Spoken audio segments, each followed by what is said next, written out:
ദുർവാശി, ദുശാഠ്യം, ദുരാഗ്രഹം, കർമാധിപ സ്ഥാനത്തൊരു മൂടലുണ്ട്. കോടതിയിൽ നിന്നും അടിവസ്ത്രം അടിച്ചു മാറ്റി തിരിമറി നടത്തിയ കേസിൽ ഒരു മുൻമന്ത്രി കുറ്റക്കാരൻ എന്ന പ്രഖ്യാപനം.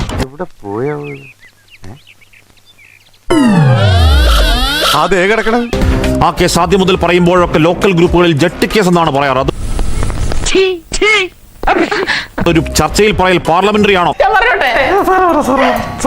എന്ന് തോന്നിയ സമയത്ത് ആ കേസ് രേഖ ഒന്ന് വായിച്ചു നോക്കിയതാണ്. അതിലൊക്കെ പറയുന്നത് ഒരു ഡാർക്ക് ബ്ലൂ ജട്ടി എന്ന് തന്നെയാണ്. കേൾക്കുമ്പോൾ അയ്യേ എന്ന് തോന്നിയാലും ഇല്ലെങ്കിലും ആ കേസിന്റെ വിശദാംശങ്ങൾ അതിനേക്കാൾ നാറ്റക്കേസാണ്. ആസ്പദമായ സംഭവം നടന്നത് 1 2 ഒന്നും അല്ല, 3.5 പതിറ്റാണ്ട്. ഇന്നത്തെ MDA കച്ചവടക്കാരുടെ അപ്പൂപ്പൻ ഓസ്ട്രേലിയക്കാരൻ ആൻഡ്രൂ സാൽവഡോർ സർവലി കേരളത്തിലേക്ക് എത്തിയത് അടിവസ്ത്രത്തിൽ ഒളിപ്പിച്ച 61 ഗ്രാം മാരക മയക്കുമരുന്ന്. സ്വർണമോ മറ്റുള്ള സാധനങ്ങൾ പോലെയല്ല മയക്കുമരുന്ന്. It's a killer drug. മിടുക്കനായ ഉദ്യോഗസ്ഥൻ ജയമോഹൻ കയ്യോടെ പൊക്കിയതാണ്. സത്യം പറഞ്ഞതിന്റെ അടിപാറ ഞാൻ കൂട്ടും. മെമ്മറി കാർഡും ഹാഷ് വാല്യൂ പറഞ്ഞ പോലെയാണ്. കോടതിയുടെ കസ്റ്റഡിയിൽ ഉണ്ടായിരുന്ന അടിവസ്ത്രം 1-ാം പ്രതിയെ സ്വാധീനിച്ച് അടിച്ചുമാറ്റി വെട്ടിച്ചെറുതാക്കി കുഞ്ഞുങ്ങളുടെ നിക്കറ് പോലെയാക്കി തിരിച്ചു വെച്ച നാറിയ പണി അധമ നീക്കത്തിൽ അട്ടിമറി.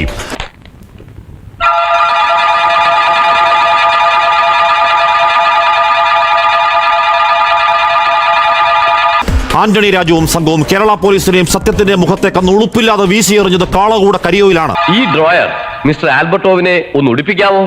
ഇതല്ല ആ ഡ്രോയർ, ഇതല്ല. Yes, this is the one which you produce before the court.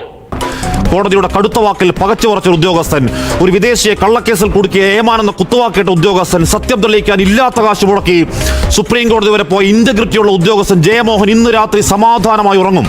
ചങ്കോറപ്പുള്ള ആണുങ്ങളെ ഈ തേവർക്ക് ഇഷ്ടം തന്നെയാണ്. അന്നും ഇന്നും നാർക്കോട്ടിക്സ് ഒരു നീചപ്പണിയാണ്. പണി ചെയ്തൊരു കുറ്റവാളിയെ കാക്കാൻ അതിലും വലിയ കുറ്റവാളിത്തം ചെയ്തൊരു ക്രിമിനൽ വക്കീൽ 2.5 വർഷക്കാലം നമ്മളെ ഭരിച്ച ഗതാഗത മന്ത്രിയാണ് എന്നോർക്കുമ്പോൾ തല താഴണം തോന്നണം. കലർപ്പില്ലാത്ത ലജ്ജ. അതേ കേസിന്റെ പേരിൽ തന്നെ ആന്റണിക്ക് സീറ്റ് കൊടുക്കാൻ കഴിയില്ലെന്ന് ഉറച്ചു പറഞ്ഞ പേര് വെട്ടിക്കളഞ്ഞൊരു നേതാവുണ്ട്.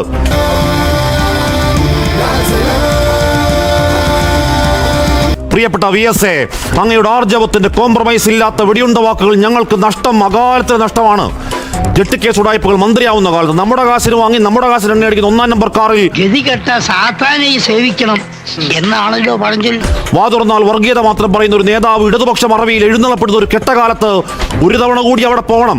ഒറ്റയ്ക്കാണെങ്കിലും നിൽക്കണം, ഉറക്ക വിളിക്കണം. മുദ്രാവാക്യം red salute, red salute, red salute to comrade. ഞാനൊരു ഇന്ത്യൻ പൗരനാണ്, ജനാധിപത്യത്തിൽ വിശ്വസിക്കുന്ന ആളാണ്, നിയമത്തിൽ വിശ്വസിക്കുന്ന ആളാണ്. അച്ചടക്കമില്ലാതെ പെരുമാറിയാൽ അറിയാലോ, ഞങ്ങളത് പഠിപ്പിക്കും. അപ്പൊ അതുകൊണ്ട് നിയമപരമായി നേരിടുകയല്ലാതെ എനിക്ക് വേറെ മാർഗമില്ല. അതൊക്കെ നീ കോടതി പറഞ്ഞ. ഞാൻ 100% ഈ കേസിൽ നിരപരാധിയാണെന്നുള്ള എനിക്ക് നല്ല ഉത്തരബോധ്യമുണ്ട്. നിരപരാധികളും ചില കാലഘട്ടങ്ങളിൽ ചില കേസുകളിൽ ശിക്ഷിക്കപ്പെടുന്ന ചരിത്രമുണ്ട്. അതിന്റെ ഏറ്റവും ഒടുവിലത്തെ ഉദാഹരണമാണ്. കൊണ്ട് തയ്പ്പിക്കുമ്പോഴത്തേക്ക് ഇതിന്റെ 2 കാലുണ്ടല്ലോ, കാലിടുന്ന ഭാഗം മാത്രം ചെറുതാക്കി എന്ന് പറഞ്ഞാൽ ഈ അടിവസ്ത്രപ്പണി അറിയാത്ത ഒരു തയ്യക്കാരൻ. എനിക്ക് വളരെ കൃത്യമായി ഇതിൽ സംശയം തോന്നാൻ കാര്യം, ശ്രീ ആന്റണി രാജു ഞാൻ ട്രയൽ കഴിഞ്ഞ് ഇറങ്ങുന്ന സമയത്ത് അദ്ദേഹം എന്നോട് ഒരു വർത്തമാനം പറഞ്ഞു. ഞാനിത് എന്റേതായിട്ട് എക്സ്ചേഞ്ച് ചെയ്യുന്നത് നിനക്ക് വിരോധമുണ്ടോ? അദ്ദേഹം പറഞ്ഞു, അത് കോടതി വരാന്തയിൽ വെച്ച് തന്നെയാണ് പറഞ്ഞു, ഈ കേസിൽ ഞങ്ങളൊരു ബോംബ് വെച്ചിട്ടുണ്ട്.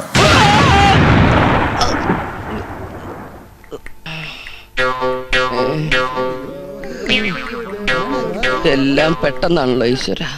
അത് ഈ കേസ് കഴിയുന്നതോടെ പൊട്ടും. അതോടെ നിങ്ങളുടെ കേസ് ഷൂന്നും പറഞ്ഞു പോകും. ബി എൻ അസ്കർ, ഇവിടെ ഇത്രത്തോളം ഹീനമായ നീചമായ ഒരു കേസിൽ പ്രതിയായിരുന്ന ഒരാൾ 2.5 വർഷം നമ്മളെ ഭരിച്ചു എന്ന് പറയുന്നത് നമുക്ക് നാണക്കേടല്ലേ ശ്രീ അസ്കർ? അതിൽ ഞാൻ ഇന്ന് ഖേദിക്കുന്നു. VS എന്ന വിപ്ലവ സൂര്യന്റെ അടുത്ത ആ രാഷ്ട്രീയ ആർജവം എന്തുകൊണ്ട് കേരളത്തിലെ ഇടതുപക്ഷം പിൽക്കാലത്ത് എടുത്തിരുന്നില്ല, അല്ലെങ്കിൽ ഈ 2021 എടുത്തില്ല എന്നതൊരു വലിയ ചോദ്യം തന്നെയാണ്. എടോ ഉത്തമ, ഉൾപാർട്ടി ജനാധിപത്യം അനുവദിച്ചിട്ടുണ്ട്, ശരിയാ.